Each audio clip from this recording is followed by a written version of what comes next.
Oh, it says starting. What's going on, faithfuls? This is Mike with the Nothing But Niners crew. I am here with Ali and our special guest today, Oscar, also known as Better Rivals on Twitter. Oscar, how you doing today, man? I'm doing great, man. It's a pleasure to be here. It's a pleasure to have you, man. I really, really appreciate it. And Ali, what's going on, buddy? How you doing? What's going on, Mike, man? Awesome to be here talking football on a Sunday. I wish we were watching it.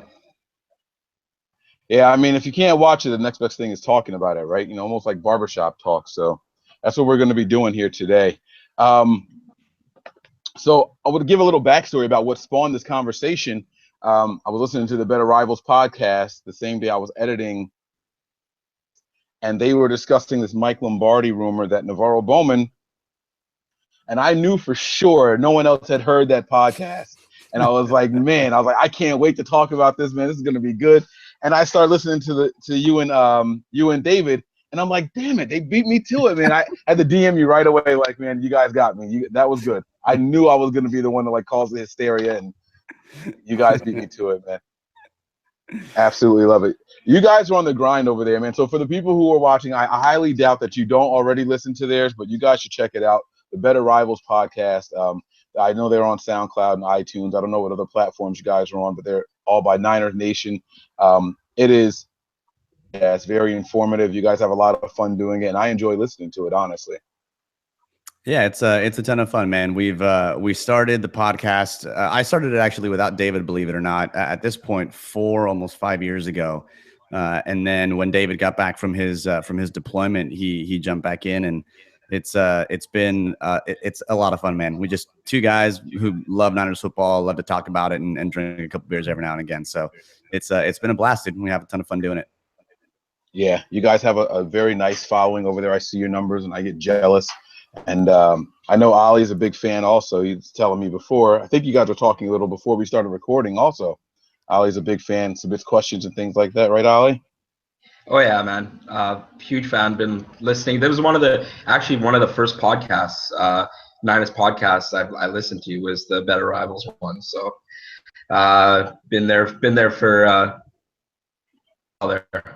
Well, Ollie, you said that you submitted a question, right? You submitted the breakout player question that we answered in the last mailbag episode, which was one of my favorite questions that we answered because it got us thinking about really some of the players that are going to be that could actually do something this year, because there's quite a bit more optimism with the team this year, especially on offense. So thanks for sending that question, and I had a lot of fun answering it. Yeah, hey, no problem, man. So, guys, let's get to the meat and potatoes of all of this. Let's talk 49ers trades, all right? Obvious one. I wanted to ask you guys about the message that it sends to the team. John Lynch, nothing back, no qualms about admitting Vance McDonald was indeed on the trade block. And I thought that was a little bit unusual for a GM to be like, yeah, we tried. Like, I don't know. I mean, Ali, what do you think about that? How do you think that affects the locker room? What kind of message do you think that sends? That nobody is untouchable. That if you're not doing your job, if you're not ready to go on game day on Sundays or even in practices, that we're gonna find someone else to fill that position. And I think that's something the new regime has kept, has stayed there, and you can see that with how they've operated themselves with going back to the Tremaine Brock thing. That's how they're handling themselves. So that's what I think about that. Yeah, I think I think the signal that it sends really is one that is a refreshing signal in 49ers land, and that's one of transparency. I don't think players are so naive to think that they're going to be with one team forever. I think they know that at some level this is a business, and if they are valuable and they provide some kind of value, then either the team wants to retain them or the team's going to try and find some value in trading them. And I think what John Lynch would say is that to say something else, to obfuscate the fact that they did try and trade Vance McDonald, would probably do more damage than it would do good. And so I think John Lynch is fully within his right as a GM to look at Vance McDonald straight in the eye and say, absolutely, we thought we could, we are a valuable player. You're good at football, which arguable because of his hands. But, we thought that we had an opportunity to move you to a better situation for you. Didn't happen. And we're happy that you're a Niner right now.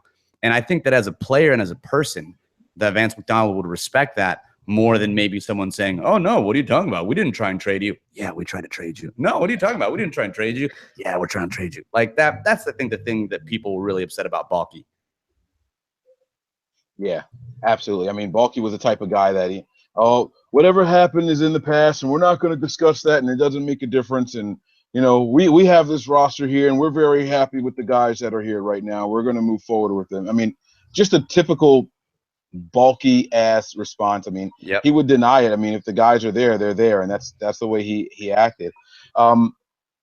Man, I think it both of you guys, the combination of what you guys are saying, the transparency is something that we are definitely not used to as fans.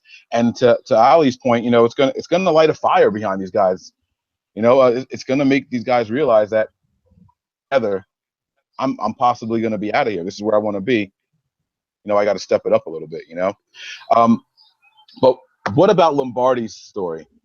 Back to Oscar, man. I mean, when after he came out with this podcast and the Niner fans got a hold of it and they started going crazy, the team sent out a joint message from the GM and the head coach denying it completely. And then Lombardi still came back out on Twitter and was like, I stand by what I said. All they want, but they definitely said it. Yeah, there are a couple things here I think to parse when it comes to this kind of rumor. So far, I've got nothing to indicate to me to distrust John Lynch. This is a GM who fully admitted he didn't know that a fifth-year option existed when he was asked about it in the context of Jimmy Ward. And so he's basically, he's okay and comfortable with completely admitting that he doesn't know something that a GM should know, that he put a player on the trading block, but that it didn't work out. He gave Peter King a lot of access and probably gave him a lot of information for two stories that were really important, I think, in kind of rebuilding some of that trust. There's nothing that John Lynch has done to date that has made me think that he's going to put out a press release that is completely opposite of the truth. Now, on the other hand, I think Lombardi may have also probably heard some of these rumblings, but if I were to explain it, I would think it's the difference between someone calling and maybe expressing interest and saying, hey, if we were to make an offer for Navarro Bowman, would you listen? I could totally see John Lynch saying, yeah, we'll listen to anything. We're looking for players. We're looking for, we're looking to rebuild. And that all of a sudden turned into more of a, oh, well, they made it known that he's on the block. I could see how that could get twisted. But in a he said, she said between Mike Lombardi and John Lynch, based on, kind of some of Lombardi's history as well, I'm going to go ahead and trust John Lynch on this one. And I'm going to say that they probably didn't put him on the block actively, but maybe someone called and maybe someone made an offer and they talked a bit, but that's where it ended. I think any smart GM is going to do that with any of their players. Yeah, I agree. Ali, what do you think about all that, man? Yeah, just to follow up on your point there, Oscar, I think that they definitely did receive a call, or maybe two, or maybe three, who knows? Because right now, Bowman's market, if someone is trying to trade for him, is at its lowest it's been in his entire career, because he's coming off two significant injuries. So if I'm a different GM, if I'm a GM of, I don't know, the Tennessee Titans, for example, and I'm calling the 49ers, I'm giving my lowest fall offer for Bowman right now because of the injury history and the fact that we also took Reuben Foster as the heir apparent in the draft this year. So I definitely can see a few teams calling and trying to gauge the interest of us on if we're willing to move him. But I don't think that, because he is, in my opinion, he's a lifetime Niner, and that he's going to be someone to mold Foster into, hopefully, into the next him or Willis. You know what I mean? Yeah, absolutely. I mean, you hit the nail on the head right there when you were talking about the fact that we drafted Foster. That's going to warrant people saying, well, if you guys got him from Bowman, and that's where I think those kind of rumors get started. And, and whether they're true rumors or not, that's where people are going to start connecting dots. You got Bowman, who's had these two major injuries over the last 2 or 3 seasons. It's only natural for teams and GMs to assume that the Niners might be interested in moving on from him, especially when they go out and move up back into the first round to get someone who plays the same position, you know? So it's like, well, if they did that, naturally, I'm going to assume that they might be willing to move on from Navarro Bowman. And if that's the case, what are you guys going to do? And back to, you know, Oscar's point about it all, any good GM is going to take those calls. They're going to sit there and say, what could we possibly get? If someone called and asked for a trade for Navarro Bowman, I'm going to ask you guys both this. I'm going to throw this to Oscar first. What kind of trade offer do you think it would take for him to accept it? What do you think someone would have to be offering the 49ers for Navarro Bowman in order for Lynch to not just this is good, but to accept that kind of trade? You know, I think when it comes to setting Navarro Bowman's market value, you've got to look at both what he's been able to do historically when he's healthy, and even when he came back after his initial injury, he still led the league in tackles. So this is someone who came back from a pretty devastating knee injury and came back to maybe not the truest form that we saw during the Super Bowl and NFC Championship run years, but someone who was still an above average and completely starter level inside linebacker. So you have his ability to come back from injury. He's still a relatively young linebacker, all things considered. But on the other hand, from a team building perspective, I get that the team wants to turn over the roster, and it's something that they should do and that they're doing very well. But you don't want to turn over every single piece of the roster. There is value in keeping key veterans to show the young ones, you know, and Ollie, you mentioned this as well, to show them what the 49er way is, to help show them good practice habits. And Navarro Bowman's a guy to do just that for someone like Reuben Foster. So I do think that Bowman's value is not just on the field, but also off the field as well. So when you're thinking about trading Navarro Bowman, I think you've got to look at something like a second-round pick. You're looking at maybe another comparable player, but you're looking at a pretty high draft pick, if not maybe a second, and maybe I wouldn't put it at like the level of a starting quarterback like Alex Smith got 2 second-rounders, right? So I wouldn't say necessarily 2 second-rounders. I think that's probably quarterback trade value. But I think if you're thinking of a linebacker coming off injury that has value in the locker room that could come back to a certain height, I'd be looking for, you know, a third rounder or second rounder. And I just don't think teams are going to offer that, which is why I think this trade would be dead in the water before it ever started. Okay, I can understand where you're going. So you don't think that there's really much to be said there as far as what he would accept. It's just not going to be. No, I don't think it's possible, mostly because of, one, what it would take to trade him, but also, two, his salary. He just signed an extension not too long ago, and so his salary number is quite a bit higher. His salary number is in the top 5 of inside linebackers for the league. So you've got to trade him to a team that has a need. You've got to trade him to a team with draft capital, and you've got to trade him to a team with cap space. And those teams aren't always aligned in all 3 of those facets. I just don't think there's that many suitors for him that are willing to take on that kind of contract. So again, I say, while it's an interesting idea, sure, and as a GM you take it, I just don't think that given the state of the current NFL, that's something that's likely to happen. Okay. And Ollie, what do you think about all this, man?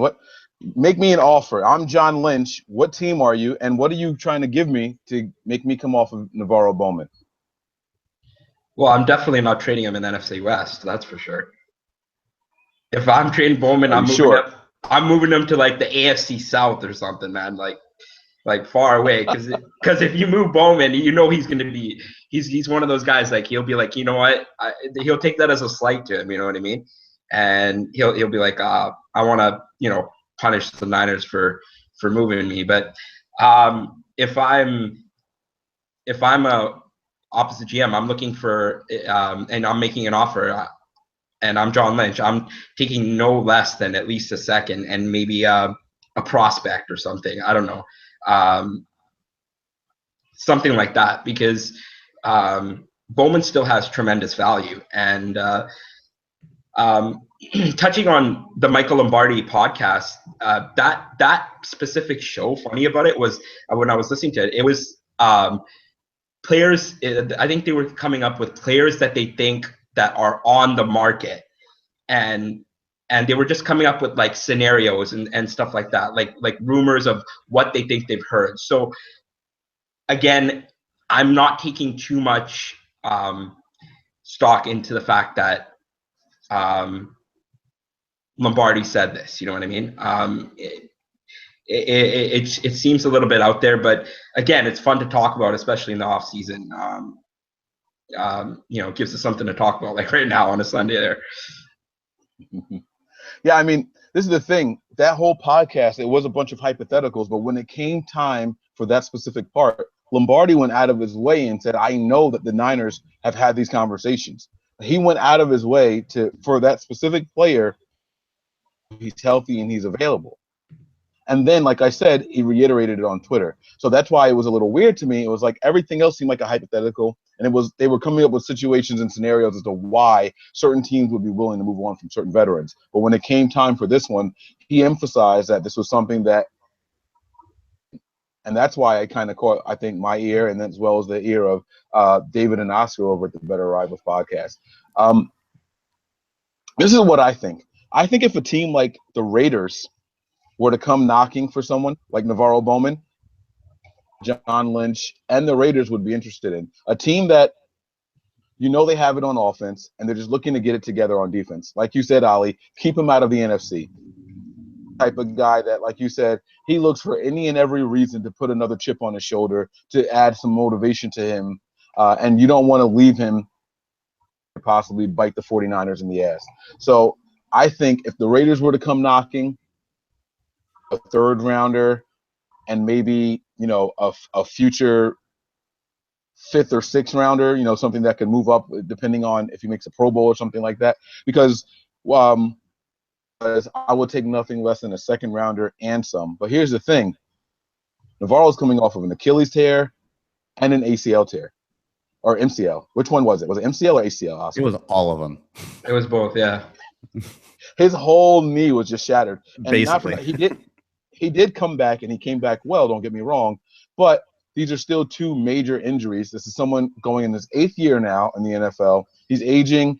I don't think you're going to get a second or even a first for the likes of Navarro Bowman, despite how much he can still tackle. No, I absolutely agree, and I think when I look at teams that you mentioned the Raiders as one team, I think the Denver Broncos and the Colts are two other teams that in this hypothetical world would make a lot of sense. I mean, the Broncos have been trying to replace Danny Trevathan for a bit, and of course, the Balky Elway relationship, it exists and it's totally there.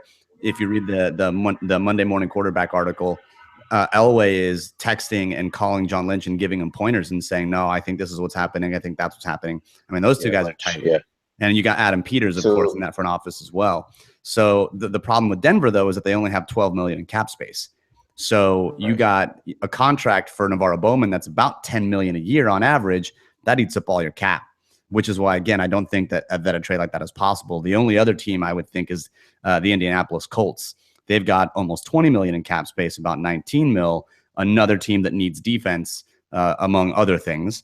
But Chris Ballard could be someone who's looking at a quick way to rebuild that defense. And if all of a sudden you got Malik Hooker roaming the deep area of the field, and you have Navarro Bowman, I mean, and you've got Frank Gore on offense, you're basically taking all of the Niners pieces plus Malik Hooker and rebuilding a team.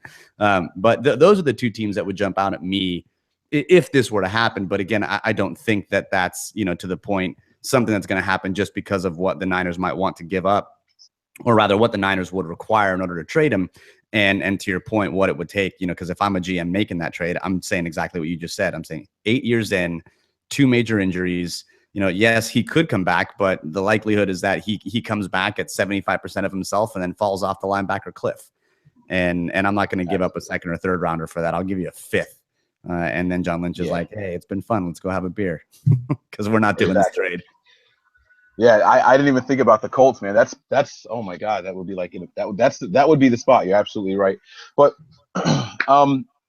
I mean, I don't think it's going to happen. Just to be clear, I don't think any of us think Navarro Bowman is going anywhere. I don't think John Lynch thinks Navarro Bowman is going anywhere. So I'm not gonna, we're not gonna keep dwelling on that. But this does bring up an interesting point, and this is going to be our little hypothetical situation. We're going to play a little bit of fantasy football here, where we can trade anybody and everybody. Pose to you guys. So we're going to do this, and we'll wrap this thing up. And it's going to be, if you could trade any 2 players, Niners contenders this season, who would they be and why? So you can pick offense, defense. You can do both of them on the same side of the ball. It doesn't matter. Any two players at all. And I'm going to let Ali, if you're cool with taking this one first, I want you to go first on this one, but any two players at all to make the 49ers contenders this season, who would they be and why? To acquire them? Yeah, so we're going to go out. We're John Lynch. You're going to play the role of John Lynch. We've got the cap space. We've got the money. We've got picks. So we're going to make a trade. It doesn't matter what you're going to give up. I don't want to hear about, we're going to give up a first and a whatever for this player. Just tell me two players you want if the 49ers can make this trade happen. What the two players would be to make us, that would make us contenders. And Nick is joining us, so Nick will come in on this after Oscar. If there's one player I could acquire right now on the offensive side of the ball, it would be AJ McCarron. And the reason why is I think his price tag would be a little bit cheaper than what Kirk Cousins would be. I think that him and Shanahan could gel well together. I liked him coming out of college from Alabama. I really liked his game. I thought that he was really underrated, and he went like a 5th or 6th round pick. I can't remember, but I really liked him. So if there's one player on the offensive side of the ball, I think AJ McCarron would be that guy. And on the defense, I'm gonna go with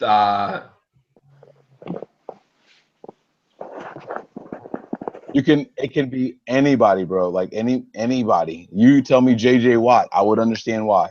These are two acquisitions that the Niners can make to make us immediate contenders this year.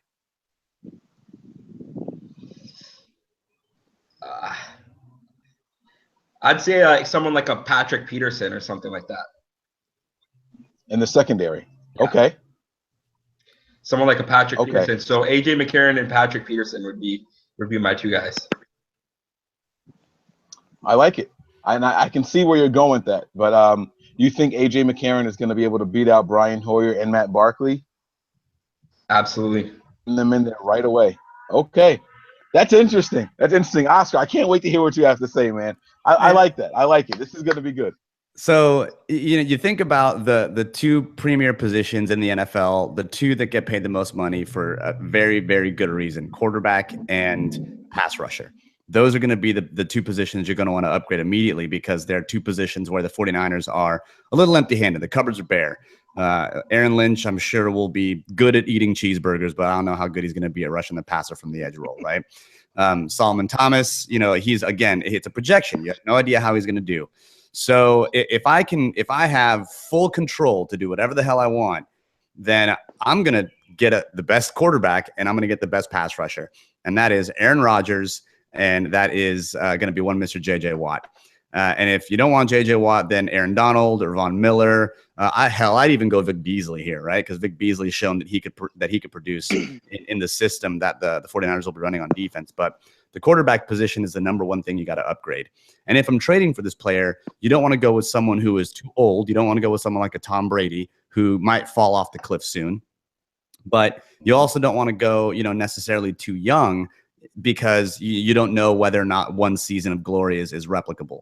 So this is where you might get into your Andrew Lucks or you might get into something like that. But I think still Aaron Rodgers is where you go. He is, in my opinion, one of the best quarterbacks in football. He makes ridiculous throws all over the field. The Cowboys know. They know real well. And then on defense, J.J. Watt and Aaron Donald, either one I'm happy with. They are premier pass rushers. They can do it from the edge. They can do it from anywhere along the line. All of a sudden, you have turned your defense into a defense that can create pressure, and your offense is one that can throw the ball wherever it needs to, and automatically this team becomes scary if you were to trade for the two best players at the two premier positions in the NFL. Absolutely love it.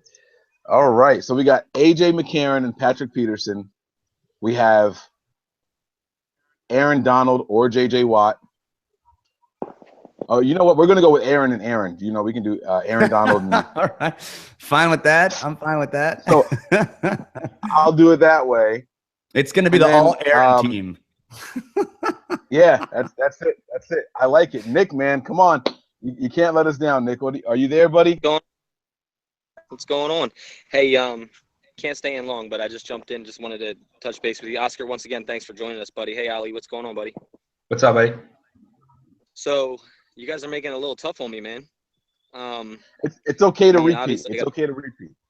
No, that's all right. We got to keep it different. So I definitely agree with Oscar and say that we need to go, if you're going to go, the premium, you're going to go quarterback and pass rush. So I'm going to go with, let's go with Andrew Luck. I'll take Andrew Luck. I would take Aaron Rodgers, but Oscar already took him.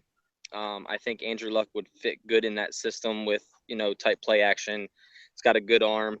Obviously need a better offensive line because that's why he can't produce right now. But and then pass rush, man, I'd probably go Von Miller. Yeah. God. Yep. I shouldn't have let you in, man. I shouldn't have let you in. Those were my answers. I'd probably go with Von Miller because he can play all over the field. He's a premier guy, on and off the field. He's going to bring you that status to where, you are going to be a contender right away on that defensive side of the football. So Andrew Luck and Von Miller, that's who I'd go with. I love the answers. I absolutely love all the answers here, man. This is going to be a lot of fun. You guys aren't going to make me answer, right? Because this is the thing. We're going to get the rest of the Nothing But Niners crew on here to discuss this. I know they all have opinions on this. So I'm going to ask you guys, the three of you, is it all right if I save my answer until then? It's going to let me get away with this? It's going to be, it's real hard. I don't know that I'm going to be able to survive, but I think I'll have to. Yeah, I'm not sure if I'll survive either. Yeah, it's okay. It's okay. I will make sure that you guys are okay. I will send out some people to resuscitate you guys if anything happens. Perfect. I promise. Okay. Perfect. So listen, man. Mike, so much for joining us. Nick, thanks for popping in here, man. Ali, you too, man. I really, really appreciate everybody making some time out of their busy Sunday schedule to come in and do this. Guys, again, if you don't follow Oscar already, make sure you do so. He is at Better Rivals. David just changed his name on Twitter. What's his Twitter handle now? I can't remember. Yeah, it's Newman NFL because some other fool had David Newman with an underscore. Or no, it had it without an underscore. It's a long story. We talk about it on podcasts all the time, but you can follow him at Newman NFL.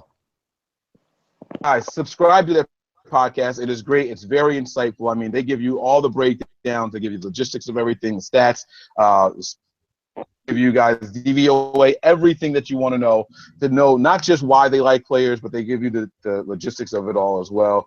Very informative. I appreciate what you guys do over there for Niners Nation and all. And we're going to sign out of here the way we do everything else. Don't forget the drinking game.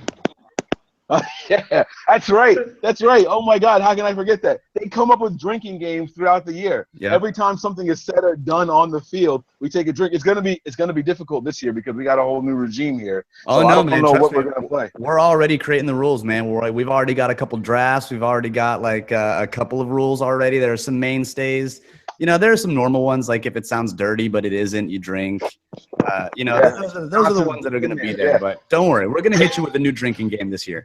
Before we sign out, I just got a quick question for you guys. Do you guys think it's possible now? Because I know with Balky's regime, we would have never gone on Hard Knocks. Do you think with this regime, it's possible that we could go on Hard Knocks?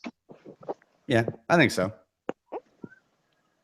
Absolutely. That was actually something I was considering already. I think that John Lynch is so camera friendly and ready that he won't think it's a big deal. And then you have the Balky personality that was the exact opposite. Balky, if you let him, would have zero to do with the media. The opposite. I don't know as much about Kyle Shanahan, but I think John Lynch would convince him. Shanahan convinced him to draft. So I could see it happening for sure.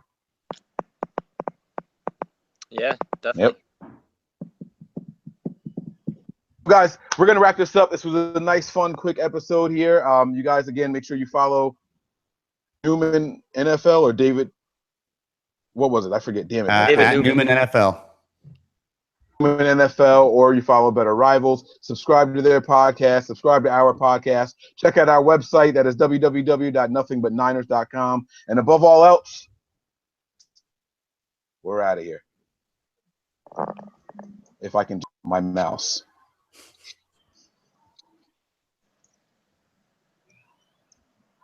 There it is.